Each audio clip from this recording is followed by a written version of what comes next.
Hello à tous, bienvenue pour cette nouvelle vidéo dans laquelle on repart encore sur des tests de personnalité. Oui, je sais, quand je suis partie.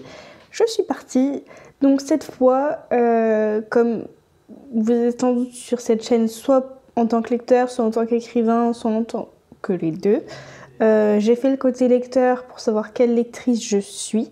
Cette fois, on va partir sur le côté auteur pour voir quelle autrice je suis. Et ben c'est parti. Vous aimez avant tout écrire pour raconter des histoires d'amour, pour faire frissonner et tenir en haleine vos lecteurs, pour raconter le passé et les grands personnages de l'histoire, pour informer, pour vendre, pour émerveiller et faire rêver, pour aider les autres, pour faire partie d'une communauté. Je vais dire pour émerveiller et faire rêver. Lorsque vous lisez un roman, vous vous intéressez au passé des personnages, à leur psychologie, leur profondeur. Prenez des notes en vue de faire une review complète sur votre blog.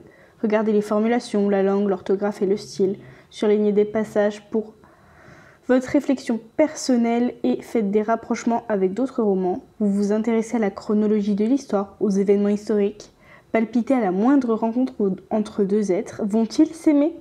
Cherchez à comprendre le dénouement dès le départ. Vous passionnez pour les péripéties des personnages et les rebondissements et les combats. Clairement, je vais dire palpiter à la moindre rencontre entre deux êtres parce que j'adore voir des romances sortir d'une intrigue. Lorsque vous racontez votre vie, vous privilégiez vos progressions dans votre compréhension de vous-même et des autres. Vous mettez en avant vos succès pour inspirer l'autre. Vous impressionnez par vos connaissances sur des domaines très variés. Vous avez un talent hors du commun pour raconter vos histoires, vos aventures épiques. Vous retournez le cerveau des gens avec des anecdotes insolites. Vous racontez vos joies et vos peines de cœur. Vous citez des dates très précises et aimez raconter dans l'ordre. Vous faites rêver avec vos voyages et vos rencontres exceptionnelles. Je dirais vous privilégiez vos progressions. Lorsque vous devez faire un choix important, vous analysez vos ressentis, les potentielles retombées au niveau émotionnel et psychologique. Vous demandez l'avis de votre communauté. Vous vous demandez si ce choix ferait une bonne histoire à raconter. Vous lisez et regardez tout au sujet des deux options possibles. Vous choisissez toujours ce qui vous permet de rester proche des gens que vous aimez. Vous faites très vite car vous en avez beaucoup trop à faire chaque jour. Vous faites le bilan des choix par le passé. Vous faites un choix qui ne vous correspond pas. Je fais en sorte d'être le plus proche des gens que j'aime. Vous prévoyez un voyage. Vous prenez un carnet, votre smartphone, un enregistreur et un bon appareil photo. Vous partez en séminaire, en retraite spirituelle, en stage hypnose. Vous partez à l'aventure avec votre sac à dos, vous ferez du stop et vous prendrez des bus locaux. Vous lisez tout sur la destination et vous prévoyez des tas de visites insolites. Vous rentrez dans votre famille pour vous reposer. Vous partez dans une ville chargée en histoire, à vous les musées, les belles architectures. Vous partez à Venise avec votre chérie ou dans un voyage organisé pour rencontrer l'âme sœur. Vous louez un détecteur de métaux et partez chercher des trésors dans des vieux châteaux. En vrai, je dirais vous partez dans une ville chargée en histoire. J'adore les musées, la belle architecture dans les vieilles villes et tout, donc je pense que je partirai sur cette option.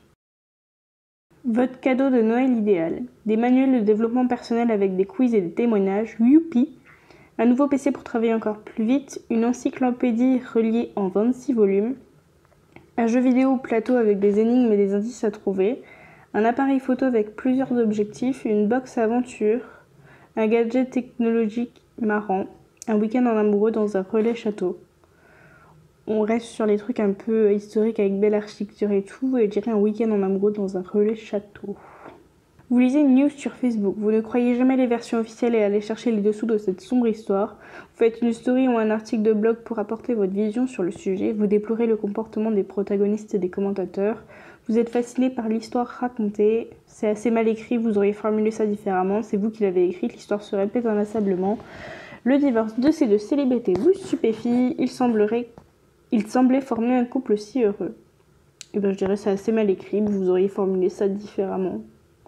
Bon, soit genre, c'est pas trop le genre de truc que je lis sur Facebook. Vous entrez plutôt en conflit avec les personnes qui se trompent dans les dates, avec les personnes naïves qui ne voient pas la vérité, avec votre chéri ou votre famille, avec les théoriciens du complot, avec les gens qui écrivent comme ça, avec les personnes rigides et fermées, avec les personnes qui manquent d'empathie et d'intelligence émotionnelle, avec les personnes qui vous critiquent sans raison. J'aurais hésité, franchement, entre plusieurs choses, parce que les personnes naïves qui ne voient pas la vérité, ça peut être très agaçant. Les personnes fermées d'esprit également. Mais je pense que ce qui me frustre le plus, c'est les personnes qui manquent d'empathie et d'intelligence émotionnelle et qui sont incapables de se mettre à la place des autres, de comprendre qu'on n'est pas affecté, impacté par les mêmes choses de la même manière. Et donc du coup, je pense que je partirai sur cette réponse-là.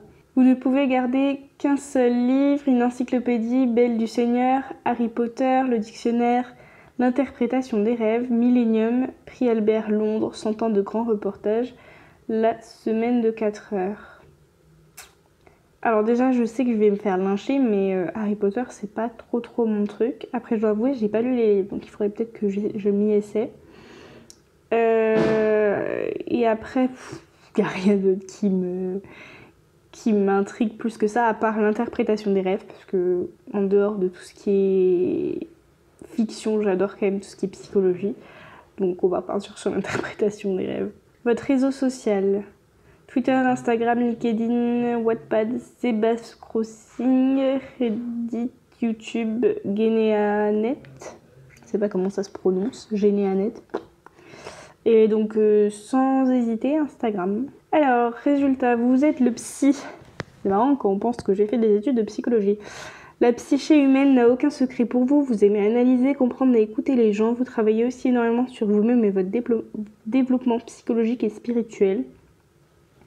Lorsqu'une personne agit ou réagit devant vous, vous souriez, vous savez pourquoi elle agit ainsi. Lorsque vous écrivez, vous valorisez énormément la psychologie de vos personnages, établissez des fiches à rallonge avec tout leur passé, le moindre traumatisme subi dans l'enfance. Vous pouvez écrire ce genre de livre: drame psychologique, autobiographie, essai de psychologie, ouvrage de développement personnel. Pour le premier paragraphe, je suis plutôt d'accord. J'aime beaucoup analyser et comprendre les gens. Pour le deuxième, alors j'établis pas à ce point-là des fiches de personnages aussi détaillées, mais en général, oui, je suis quand même assez minutieuse, je dirais. J'aime beaucoup travailler la psychologie de mes personnages. Et pour le troisième paragraphe, c'est pas du tout mon genre. Voilà pour ce premier test. C'est parti pour le second test. J'apprends que la personne avec laquelle je viens de faire connaissance est écrivain. Je lui demande si elle ne veut pas dire un mot pour moi à son éditeur. Je lui apprends que moi aussi. J'essaie de savoir dans quel genre, quel style. On parle de nos difficultés, de nos bonheurs d'écriture. Je dénigre avec elle le monde pourri de l'édition. Je lui demande si elle ne veut pas me donner un avis de lecture. Clairement, je pars sur la B. Qu'est-ce qui me déplaît le plus quand j'écris? Ne pas trouver la motivation, m'interrompre pour répondre à quelqu'un ou faire autre chose, un ennui technique, plus de papier dans la maison, ordinateur planté ou buter sur un mot. Je crois que le pire, c'est vraiment buter sur un mot, donc D. Je raconte mon pitch à un ami, il me conseille quelques livres sur le même sujet. Je cherche vraiment un stylo et je prends les références. Je souris en silence, je ne lis pas les lèvres des autres, je ne veux pas parasiter ma propre écriture. Clairement le premier. Un imbécile de conseiller littéraire me dit qu'il faut reprendre tout mon projet avant de songer au démarchage, et il y en a pour des semaines, des mois peut-être. Je le savais, je n'étais pas fait pour être écrivain. De quoi il me parle? Il n'a pas saisi que moi je vais être publié. Je pleure, je trépigne, et puis je m'y remets depuis le temps que je travaille sur ce texte. Un peu plus ou un peu moins. Il n'a rien compris à mon texte. B au sien. Je pense que je partirai pour le premier avec le bon gros syndrome de l'imposteur. Est-ce que je pourrais un jour me prétendre écrivain? Je ne sais pas. Oui, quand j'aurai un livre publié. Non, sûrement pas. Oui, quand je passerai à la télé. Honnêtement, je ne sais pas. Je suis à la terrasse d'un café, sur un boulevard au mois de juillet avec des copains. Je discute art, culture, je regarde les gens qui passent et je me pose des questions sur eux. Je tweete, je discute de choses pas prises de tête. La dernière, je pense, la D. Pour qui écrivez-vous? Pour moi-même, pour les gens qui aiment lire les mêmes choses que moi, pour tout le monde, pour quelques proches.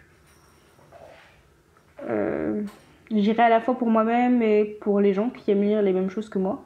Mon cadre, mes habitudes d'écriture, la nature, les beaux endroits, je m'en tape complètement, une pièce de la maison que j'ai aménagée avec soin. J'hésite un peu entre la B et la C, mais en soi, sachant que j'ai déjà écrit quand j'étais en cours à la fac, avec du coup un prof en fond qui récite son cours, clairement du coup je m'en tape complètement. Si j'ai l'inspiration au moment au moment où voilà, je suis en train d'écrire, peu importe dans quel endroit je suis, je peux écrire, je m'en fous. Même en l'occurrence en cours, j'écrivais avec une feuille alors que je suis sur ordi de base, donc vraiment je m'en tape complètement. Pourquoi écrivez-vous? Quand je vois ce qui se publie, je me dis que moi aussi je peux tenter ma chance, parce que le statut d'écrivain me fait rêver. Je peux trouver le filon qui me mettra à l'abri du besoin en faisant un métier agréable, parce que j'ai peur de gâcher mes idées si je ne les couche pas sur écrit, je ne sais pas. Bon, je pense que c'est parce que j'ai peur de gâcher mes idées si je ne les couche pas sur écrit. Lorsque j'ai écrit un texte juste après, je suis satisfait de moi. Toujours, souvent, parfois, jamais. Je dirais souvent, mais ça peut être très variable, quoi. J'écris un roman, j'y consacre un temps régulier, quitte à sacrifier un peu mon hygiène bucco-dentaire et mes heures de sommeil. Chaque moment libre, 1 heure de temps en temps quand je suis chez moi et qu'il n'y a rien à la télé. C'est un peu entre la B et la C, parce que je prends pas non plus tout mon temps libre pour ça non plus. Même si ça s'en rapproche quand même. Et donc c'est entre la B et la C, parce que c'est pas non plus que quand je suis chez moi qu'il n'y a rien d'autre à faire. Donc voilà, c'est un peu entre les deux, mais du coup je dirais plutôt la B. Et donc après, il y a tout un calcul à faire, donc on se retrouve pour les résultats. Alors du coup, j'ai calculé et j'ai 22 points au total, ce qui fait que je suis si pleine et si riche de choses à dire. Je vois tout avec mes lunettes d'écrivain, j'ai des bouts de phrases qui me viennent au pire moment et si peu de mémoire. J'offre un temps fou chaque jour à l'écriture et j'en vole encore à tout le reste. Journaliste, enseignant, libraire, ouvrier, imprimeur, il vous faut un pied dans le monde du livre. Vous n'avez qu'un but, qu'une envie, apprendre à écrire, on va mieux écrire, tout le reste est littérature. Bah, c'est plutôt moi ça, franchement. En vrai, ça me correspond plutôt bien. Donc voilà, c'était tout pour cette petite vidéo. J'ai fait d'autres tests, mais qui me paraissaient moins bien que les deux là que j'ai sélectionnés. J'ai voulu faire une moins grosse vidéo que celle que j'avais fait sur les types de lectrices que je fais, parce que je trouve que c'était peut-être un peu trop long. Du coup voilà, j'ai voulu me cantonner à ces deux tests là que j'ai trouvé les plus agréables au niveau de la complexité et de l'organisation et des questions qu'il y avait. N'hésitez pas à me dire, à vous en commentaire, pour ceux qui écrivent, ceux qui veulent écrire, enfin voilà, peu importe votre profil. Si vous avez fait les tests, dites-moi en commentaire quels ont été vos résultats. Je serais très curieuse de lire vos résultats, ce qu'il y avait d'autres dans ces questionnaires comme résultats. Et on se dit à bientôt pour une prochaine vidéo. Bye!